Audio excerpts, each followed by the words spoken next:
Welcome, everyone. I'm Story Lucille Ducey. You've come to the May 15th Sunday morning metaphysical service that we host here at ISD Oneonta. Thank you for joining us today. And you can join us live on the Zoom link. You'll find it at the website if you'd like to come in for the personal readings at the end of the day, or join us live next week via the website. Welcome, everybody. So today we have a homily by Reverend Renee Ranke. And take it away, Renee.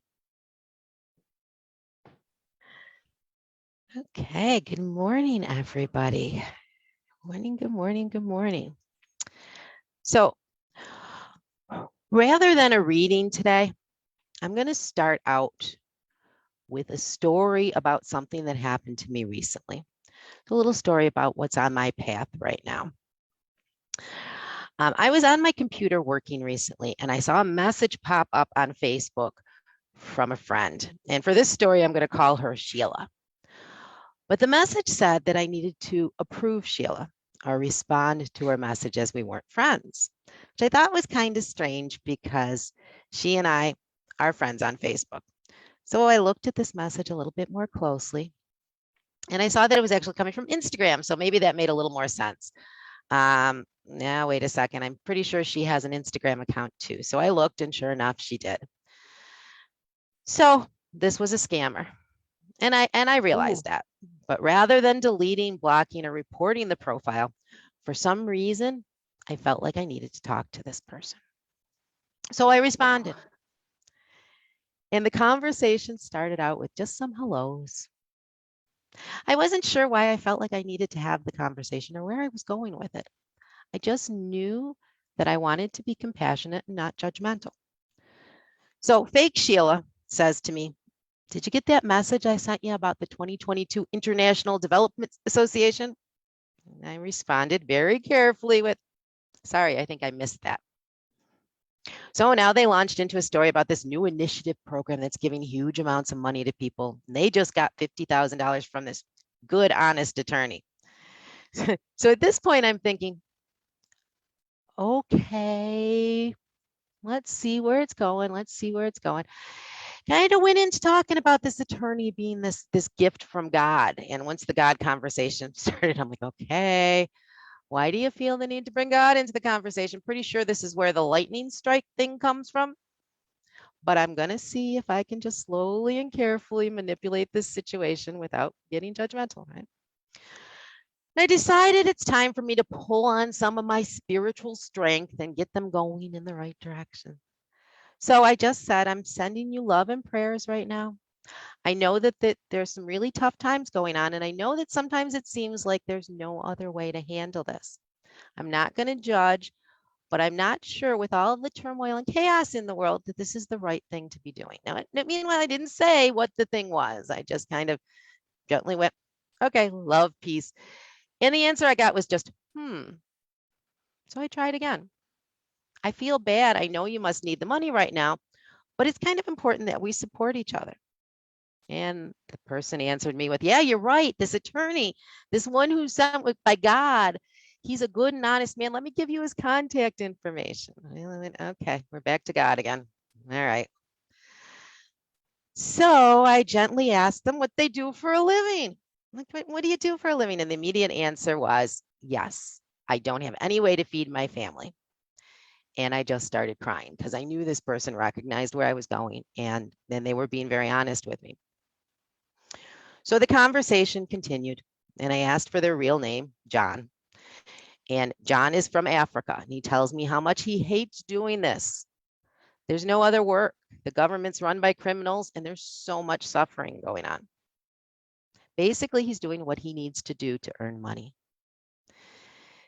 And by the time the conversation had ended, John is telling me how much he loves me.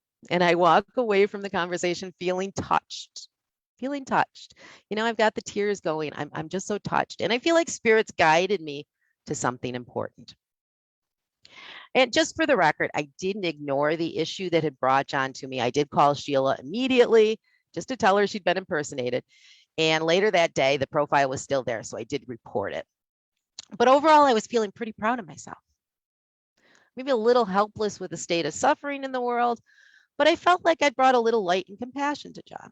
I even saved a copy of the conversation because I was sure that I was meant to write about this. This was something I needed to write about. The world needed to know that these scammers were just people. And many of them were good people in impossible situations. They felt like they had little or no choice. People needed to understand. They needed to realize. But for some reason, I didn't end up writing about it. And within the next few weeks, I found myself involved in really similar situations 2 more times. 2 more times. It's a total of 3. I started thinking about the experience from a different angle. How did my friends feel about someone stealing their identity and then using it to try and take money from people who cared about them? There's always another side, isn't there? How would I feel about people being hurt by someone using my name and my image? And now this experience had dropped in front of me a total of 3 times. It's always my sign that I need to be paying attention because there's something important happening. So I realized that the universe was trying to teach me something. And apparently it wasn't what I initially thought it was. So what is it that I was meant to learn? So I discussed it with a friend of mine, my friend Elka. She's over there going, yeah, I know this story. And we got into this deep metaphysical discussion. We talked about the concept that what we experience with others is meant to teach us something about ourselves. So she asked me, when in my life did I feel like I'd scammed someone or was pretending to be someone I'm not? And I thought about it and I thought about it. And I'm like, I couldn't really come up with anything. So after I got done talking to her, something else started to niggle at me. We'd also had a recent discussion about our human tendency to say things like, you need to, or they should, or you shouldn't. And she'd been pointing out to me recently that I often start to speak that way. And I've really been working on trying to be more aware of it. I catch myself, even when I'm doing my messaging or just in general conversations, saying, you need to realize that. And I'll stop myself and correct myself. I'm sorry, you don't need to.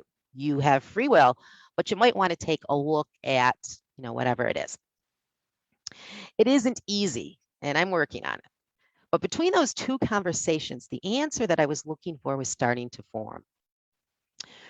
So as I continued to contemplate, I flashed back to that first message from John, or fake Sheila. And in my mind, I saw myself gloating and grinning and rubbing my hands together when I first realized that the message was coming from someone impersonating my friend. Now, that image was probably a little overboard. I don't think I was quite like that. I don't think I was quite that excited. But to me, looking back, it did feel an awful lot like I was approaching it like, oh, goody, someone needs to be saved. So that metaphoric image that I saw, it was kind of truthful in a way. Who was I to think that I needed to save this person? Did I really think that I was some kind of crusader out to rescue the infidels or convert the savages? I know that I was coming from a place of compassion and a desire to help. But was that really just a disguise for a holier than thou attitude? So I was drawn to a couple of famous sayings. And the first one is, those living in glass houses should not throw stones. And you know what? I definitely live in a glass house. I mean, I guess we all do to some extent, right? It's part of being human. I may never have technically scammed anyone. Well, maybe my little brother a few times when we were younger and I wanted him to take the fall for something. But other than that, not really. But was I actually pretending to be someone I'm not? Impersonating someone who had all the answers and knew what was best for John. I don't know. The second saying that came to me was one from the Bible. In the Gospel of John, chapter 8, verse 7, the Pharisees are trying to trip up Jesus and they bring this adulterous woman to him.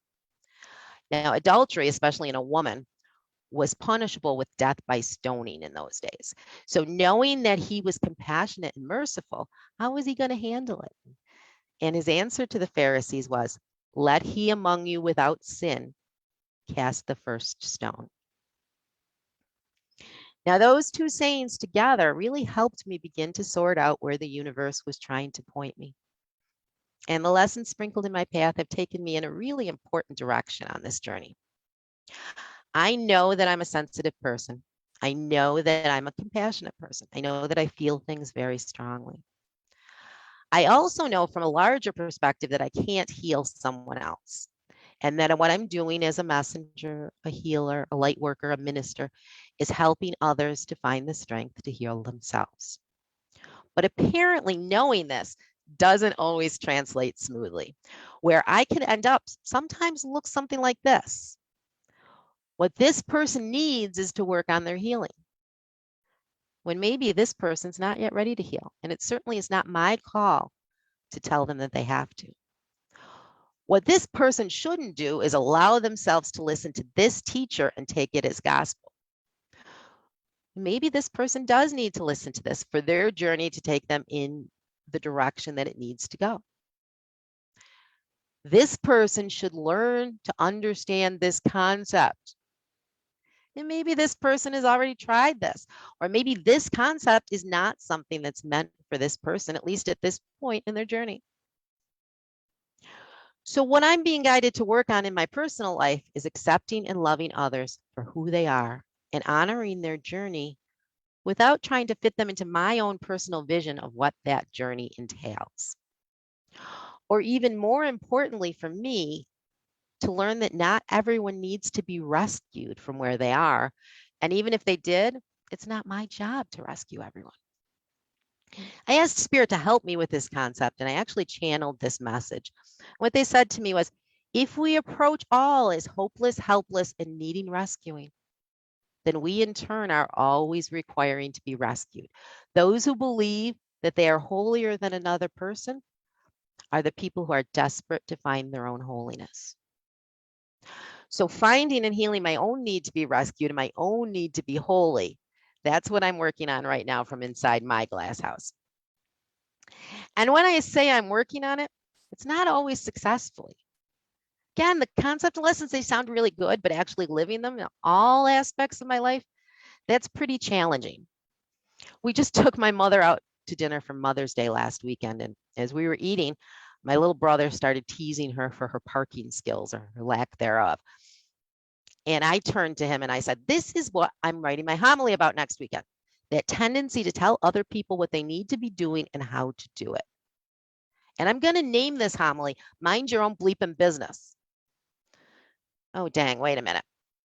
I just did it again, didn't I? By implying that my brother needed to hear my homily because he was too judgmental of my mother, I was judging him and acting like I knew better. And he made sure to point that out to me. Didn't I do the same thing when I said to him the other night, do you really think you should be eating that? And it's freaking hard. It's freaking hard. Sometimes this tendency to judge another is much subtler than I ever realized, or maybe it's that it's much more complex. It's got a lot of layers to it. But you know what? It's okay. I'm learning. I'm human. And I'm beginning to recognize the beauty in each step of this journey, even those steps that I think of as missteps. Okay, well, what about those people who are just wrong, Renee? Well, I guess that's where the rocks not being tossed from within my glass house becomes the most challenging and the most important. I'm trying to understand that my opinion on what is right and what is wrong, it's really just that. It's an opinion. It's a belief, something that I hold within myself. Just because someone believes differently or is in a different place than me, that doesn't make them wrong.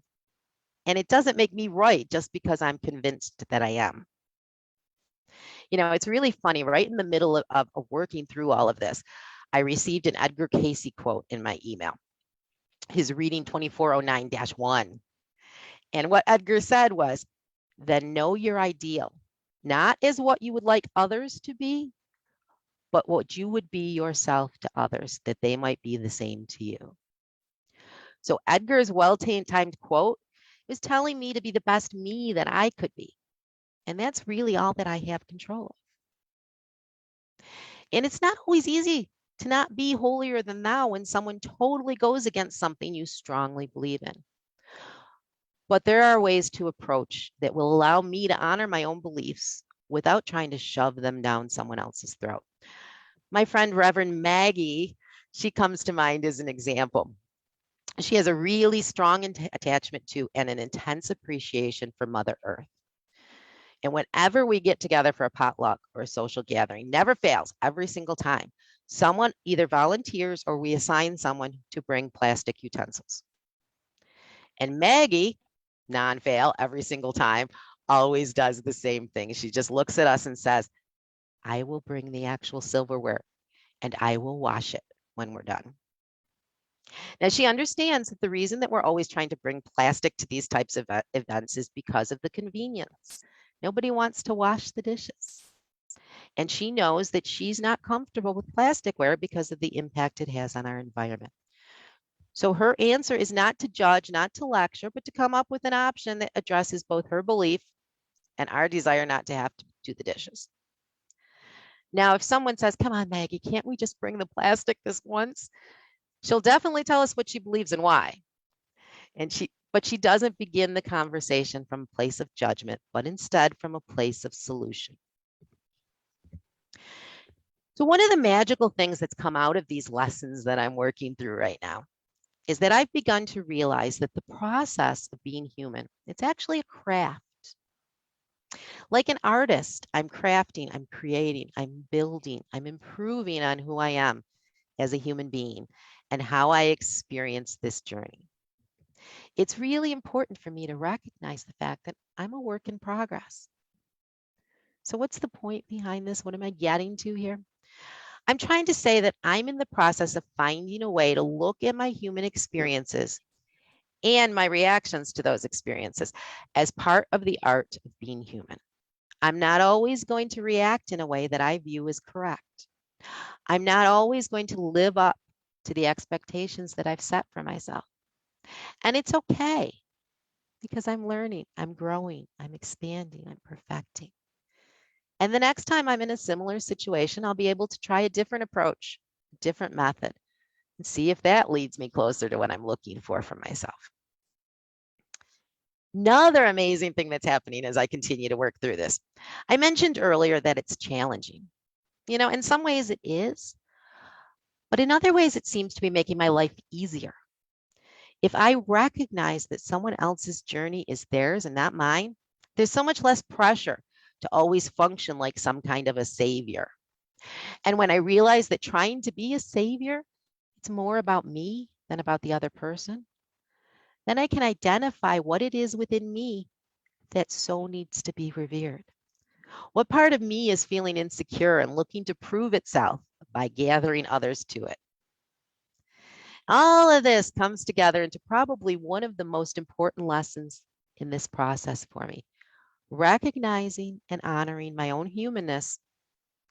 And at the same time, asking myself, hey, if I'm not always reacting in a way that meets my expectations, how can I expect other people to? And it always astounds me how the universe leads us to these lessons. I went into this experience with John thinking that I was going to bring some light to him, help him realize that hurting others, that's not what he wanted to do.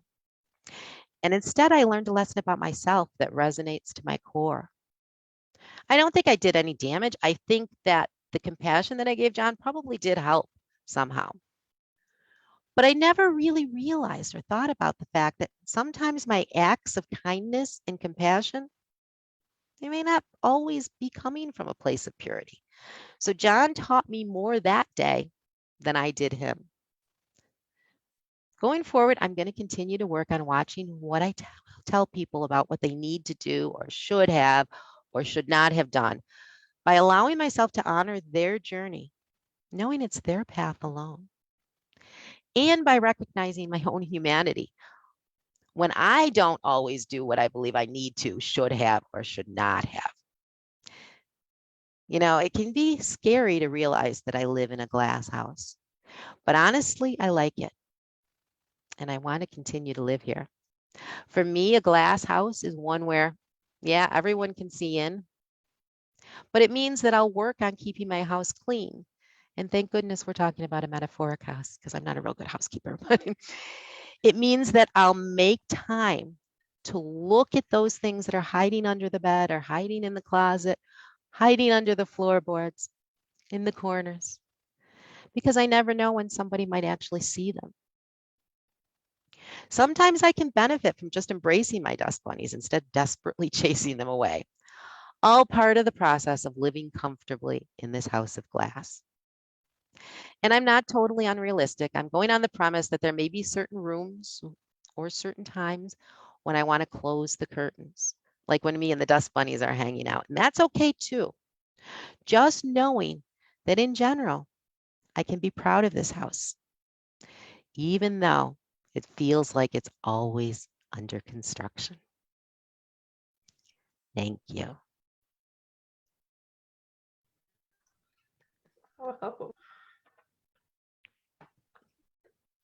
Thank you. Thank you, Renee. And we're certainly all living in glass houses right now. Everything's there's nothing being hidden anymore. So to learn to live in this state of awareness and to practice mercy as we're all evolving is really a beautiful message for us today. Thank you very much, Renee. Goodbye to our Facebook friends. Come to the website and see what we've got going on this week, and come join the development circle and work on nurturing your own spiritual gifts. Thank you very much, and goodbye.